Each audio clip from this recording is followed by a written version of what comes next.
Well, well, well. Look who survived the night. Thank goodness I called Miss Rochelle over asking for her healing elixirs. You two might make it to the dance after all. Not like 14 hours of just straight unconsciousness. No, Clayton, I'm not mad. I'm not mad at y'all, anyway. I've had little girls coming in and out of my trailer all day for hair and makeup and nails, all getting ready for homecoming. And I did not get a wink of sleep last night, I'm gonna level with you. But I'm not mad at y'all. Charlie did exactly what I always told him to do in that situation.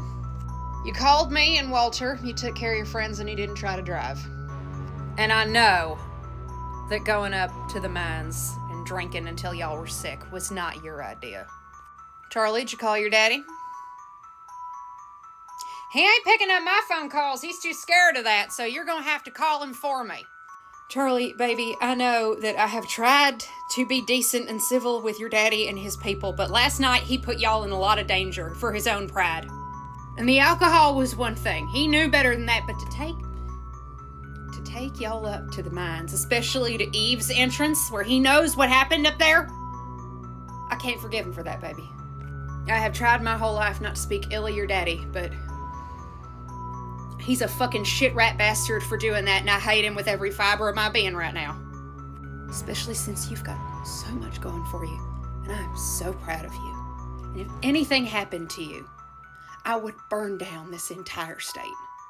So we are gonna talk, him and me. And if he takes it out on you, you come tell me, and you pay whatever he says, no mind, because whatever he says is out of pure anger at his own self. Walter made macaroni. Y'all get something in your stomachs and start getting ready for the dance.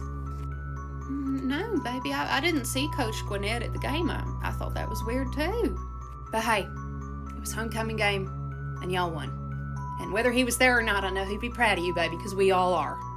Oh, Clayton, baby, you're fine. Don't worry about it. I will admit, I would have thought the ages of my children, only one of y'all would stay up all night puking, but I got 3, and I told Charlie, y'all handled yourselves really well out there, all right? Now go get some food in you and get ready for the dance. I know you're picking Bliss Dupree up at her daddy's. Clayton, baby, you lived out in those woods for 2 months when you were a pig, and ain't nothing happened to you, okay? And if you saw anything out there last night, I'm sure it is because of the festivities.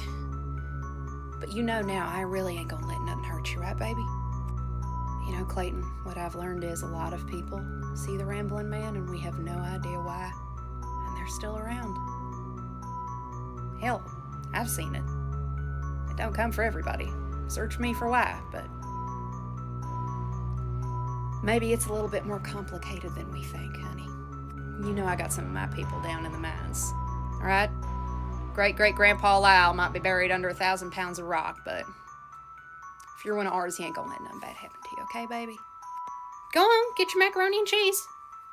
Priscilla, honey, you go have Daddy give you your juice, all right? When you're done eating, we'll take you and me and the baby out while the boys get ready for the dance, all right? We'll go play outside. Well, now, look who showed up, all concerned. Your mama says you ain't got no witch in you, Stevie, but sometimes I don't believe that. You've walked through every ward I've ever put on this land. Oh, I'm calm. But it's out of exhaustion, not because I want to be calm. What the fuck do you think last night was? Oh, Stevie, I'm sure old Milton showed up at your door. I'm sure because Walter called him. Because you served alcohol to a bunch of minors. One of them being our child. Do you know how it feels to get a call at 2 o'clock in the morning from your son, who is so drunk he can't stand? Oh, I'm sorry, you don't know what that's like because you are the one giving him the booze, not the one who has to worry about him all the damn time. You know they had to take the Garby boy to the hospital? And this morning he was still there. They're gonna hold him overnight, again for observation. He's missing the homecoming dance. Minnie said the Garbys came into the Choctaw Barbecue Palace for breakfast and all of them look like shit. And I had to do hair, nails, and makeup for everybody for the homecoming dance tonight. And all last night I was up with 3 puking babies. I expect it from Robin. But I do not expect the amount of vomit coming out of 2 teenage boys. Do you know that we have nearly ruined the popcorn bowl? No. You were not being a good parent last night. A good parent would have never taken his son and his friends and the entire football team up to Eve's entrance. I would never take him in the woods at all that night, but you took him up to Eve's entrance? Where everybody from the 35 mining accident is buried? Where the memorial is? You might have just dropped them all off at the gumdrop and gone, good luck. Steven, high school is over. It's been over. And I get it. People like you and Luke Gwinnett are still pissed because y'all thought you were going to get out here and then life sucked you right back into Hyacinthville. And you're still hanging around here just like me, Casper, Minnie, Milton, Luke, and you're probably still thinking that you're so much better than us because your asshole mama raised you like that. No! I've never said it before in my house where my son can hear it, but I'm going to say it now. Your mother, his grandma Myrna, is an asshole. And standing before me is the product of her assholiness. You're 32 years old. It don't matter that your daddy owns the dealership anymore. What matters is that you put our child in danger because he's starting to outpace you. And people like you and Coach Gwinnett can't stand that. Charlie, come here for a minute. Come here. I can't wait for the day that this kid does better than I do. I can't wait for him to do all the things that I never got to do. This kid has been pulled back and forth between us and all of our bullshit for his entire life, and look at him. He's a great kid. He's quarterback of the football team. He's not failing any of his classes, and thanks to working with Stuart Declan, who might be a were-crab, but you know what he got your son that you could never do? This kid got a letter from Notre Dame. They saw some of his practice recordings, and they think he's great. And Stuart Declan had to send those tapes in because Coach Gwinnett lost them. They said that he was exactly the kind of young man that they want to give an opportunity to. Charlie, what did you tell me that you wanted to study in school? He wants to study botany. He wants a minor in botany and a major in either economics or sports broadcasting.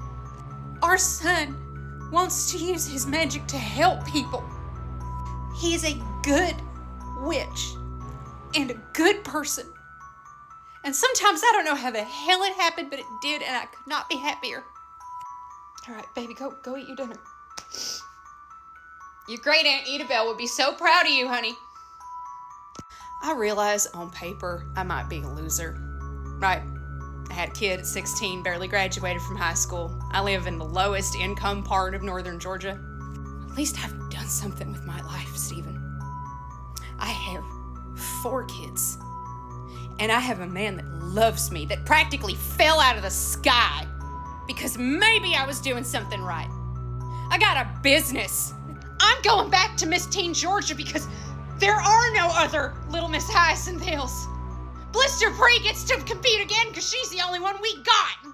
And you're still running around like that little teenager who couldn't even come to the hospital to see his son being born because you had to get pictures with a plastic tiara on your head. And you want to do this all again. I know Starla's pregnant. You're telling me that vain little creature who's more bleached than woman suddenly wants to go a little darker? You gonna do it right this time? You know, my mother might have been a terrible mother, and I didn't even know who my father was until a few years ago, but at least she left us with some capable people. You gonna leave this one with your mama too, Stevie? You gonna marry her? 'Cause that's all Starla Jones has ever wanted since we were in high school, and she keeps coming back to you like a fucking magnet. Fine. No, we don't gotta talk. You're right. Ain't none of my business anymore. I'll get you some tea. And you can say goodbye to your son.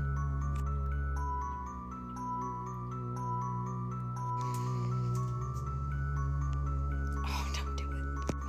Don't do it. Fuck it. They can be in the woods together.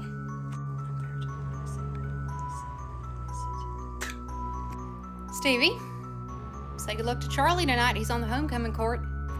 Might have 2 kings in the family. Or it could be Clayton. We all know Bliss is going to be homecoming queen. Behind every queen needs to be a good king. Walter, you're right. The king can stay next to the queen sometimes. If he's earned it. Stevie, we didn't see Luke Gwinnett around at the game last night, so if you see him, tell him hi. I'm sure you two will run into each other. Like magnets. All right, boys, shower up. Tux is on. It's homecoming night.